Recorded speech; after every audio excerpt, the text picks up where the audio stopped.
इसरो ने हमें गौरवान्वित होने का एक और अवसर प्रदान कर दिया है। बस थोड़ी देर हमसे जुड़े रहिए, हम जानेंगे लैग्रांज पॉइंट क्या है, इसके पीछे की साइंस क्या है और इस पूरे मिशन का क्या ऑब्जेक्टिव है। 378 करोड़ का बजट दिया गया है।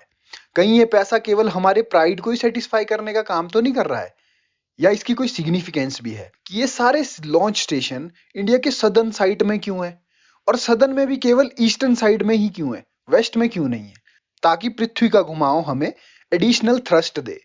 पर ईस्टर्न डायरेक्शन में लॉन्चेस तो इंडिया के वेस्ट साइड से भी किए जा सकते थे। इसे चलिए इस एनिमेशनल एनोलॉजी से समझते हैं। यहां हम ग्रेविटी को गहराई से बदल देते हैं। हेलो दोस्तों, इस नए साल के आगाज में ही हमारी स्पेस रिसर्च ऑर्गेनाइजेशन यानी इसरो ने हमें गौरवान्वित होने का एक और अवसर प्रदान कर दिया है।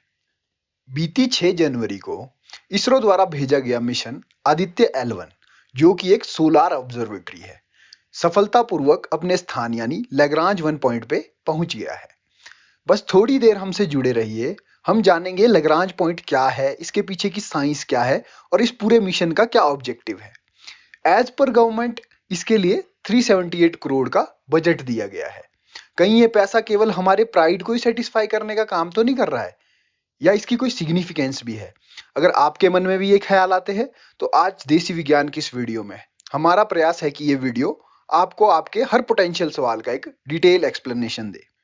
चलिए शुरू करते हैं शुरुआत से। आदित्य L1 मिशन सितंबर 2, 2023 को सतीश धवन स्पेस सेंटर श्रीहरिकोटा से लॉन्च किया गया। अब पहला प्रश्न आपके दिमाग में उठा होगा कि ये सारे लॉन्च स्टेशन इंडिया के सदर्न साइड में क्यों है, और सदर्न में भी केवल ईस्टर्न साइड में ही क्यों है, वेस्ट में क्यों नहीं है। साउथ में होने का कारण है इक्वेटर का साउथ से नजदीक होना। इक्वेटर पृथ्वी का सबसे चौड़ा हिस्सा यानी मध्य से गुजरने वाली लाइन को कहा जाता है, और इसके नजदीक लॉन्च का कारण है रॉकेट को यहां मिलने वाला एडिशनल बूस्ट। क्योंकि आपने देखा होगा किसी घूमते हुए बॉल में उसका सबसे तेज घूमने वाला हिस्सा मध्य वाला हिस्सा होता है, क्योंकि उसे कम टाइम में सबसे बड़ा होने के कारण सबसे ज्यादा डिस्टेंस कवर करना पड़ता है। इसी कारण से सबसे ज्यादा स्पीड उसी हिस्से की होती है, और पृथ्वी की भी इक्वेटर पे इसी कारण से सबसे ज्यादा स्पीड होती है। और पृथ्वी अपनी एक्सिस पे वेस्ट से ईस्ट की ओर घूमती है।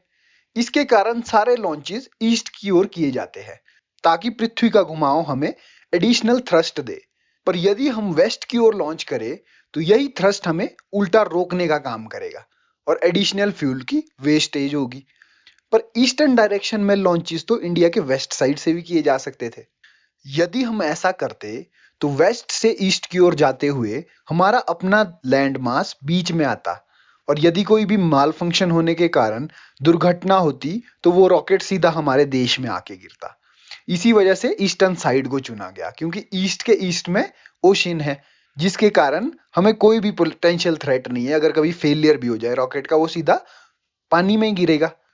इसी साइंस पे आदित्य L1 को भी L1 पॉइंट की ओर भेजा गया। L1 यहाँ लैग्रांज पॉइंट के लिए यूज किया गया है। लैग्रांज पॉइंट पृथ्वी और सूरज के पास ऐसी जगहें हैं जहां ना तो अर्थ का ग्रेविटेशनल फोर्स और ना ही सन का ग्रेविटेशनल फोर्स प्रबल होती है। इसे चलिए इस एनिमेशनल एनोलॉजी से समझते हैं। यहां हम ग्रेविटी को गहराई से बदल देते हैं। जिसकी जितनी ज्यादा ग्रेविटी वो उतनी ज्यादा इस सरफेस पे गहराई पैदा करेगा। अब इस सरफेस में लगता है कि ये किसी भी तरह से बेंड नहीं हो रहा है, तो यहां ग्रेविटी का कोई प्रभाव नहीं है। पर इन दोनों जगहों में क्लासिकल फिजिक्स के अकॉर्डिंग कोई भी सेंट्रीपिटल फोर्स ना होने के कारण घुमाव के कारण पैदा होने वाली सेंट्रीफ्यूगल फोर्स उसे बाहर ले जाएगी। तो इस सरफेस को छोड़ के अब बचे ये पॉइंट्स, इन्हें ही लैग्रेंजियन पॉइंट्स कहा जाता है, जहां ना सन की ग्रेविटी ना अर्थ की कोई भी डोमिनेंट नहीं है। ये ऐसे कुल 5 पॉइंट है, और इस पॉइंट को कहा जाता है L1 लैग्रेंजियन 1 पॉइंट, जो कि अर्थ से अराउंड 1.5 मिलियन किलोमीटर दूर है।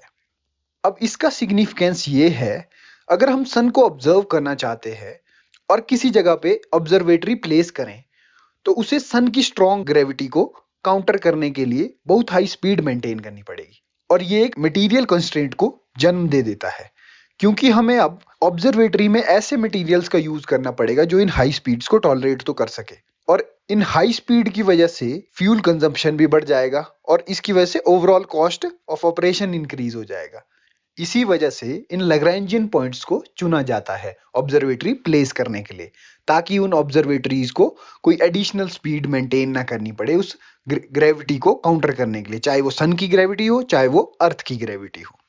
अब बात करते हैं इस मिशन के सिग्निफिकेंस की। आदित्य L1 में कुल 7 पेलोड्स लगे हैं, जिनमें से 4 सूरज की ऑब्जर्वेशन को डेडिकेटेड है। ये सन से आने वाली सोलर फ्लेयर और कोरोनल मास इजेक्शन को प्रेडिक्ट करने के लिए बेसिकली उससे रिलेटेड सारी जानकारी जुटाएंगे, और बाकी 3 पेलोड आदित्य L1 पे पड़ने वाले प्रभाव और उस जगह के स्पेस इन्वायरमेंट को ऑब्जर्व करेंगे। हमारी आजकल की मॉडर्न दुनिया में सैटेलाइट कम्युनिकेशन और इलेक्ट्रोमैग्नेटिज्म के बगैर शायद कुछ मॉडर्न ही नहीं है, और सन से रेगुलरली आने वाले ये सोलर फ्लेयर और coronal mass इजेक्शंस intense magnetic field और प्लाज्मा होते हैं। हमें तो कुछ हद तक हमारी अर्थ की मैग्नेटिक फील्ड इनसे बचा लेती है, पर हमारा करोड़ों का सैटेलाइट इंफ्रास्ट्रक्चर जो कि हमारी अर्थ की मैग्नेटिक फील्ड से बाहर है, जिस पे एजुकेशन से कम्युनिकेशन तक सब कुछ डिपेंड करता है, इसे प्रोटेक्ट करने के लिए अगर हमें पहले ही पता हो कि कब सोलर फ्लेयर जैसे फिनोमिना हो रहे हैं, तो हम उससे होने वाले लॉस को कंट्रोल या एलिमिनेट भी कर सकते हैं। और अगर हम ऐसा करने में कामयाब रहे तो हमें इस ग्रोथ के चक्र में वापस नहीं जाना पड़ेगा, हमें दोबारा से सैटेलाइट्स बिल्ड नहीं करनी पड़ेगी, और इतना इंफ्रास्ट्रक्चर में लगने वाला कॉस्ट भी हमें दोबारा नहीं लगानी पड़ेगी। इसीलिए ये डेफिनेटली हमारे लिए तो एक प्राइड का मोमेंट है। इस वीडियो के बाद अब आप भी कॉन्शियसली फील कर पा रहे होंगे कि ये क्यों प्राइड का मोमेंट है, और अगर आपको इस वीडियो से कुछ भी सीखने को मिला तो ऐसे ही मजेदार कॉन्सेप्ट के लिए सब्सक्राइब करें आपका अपना चैनल देसी विज्ञान। धन्यवाद।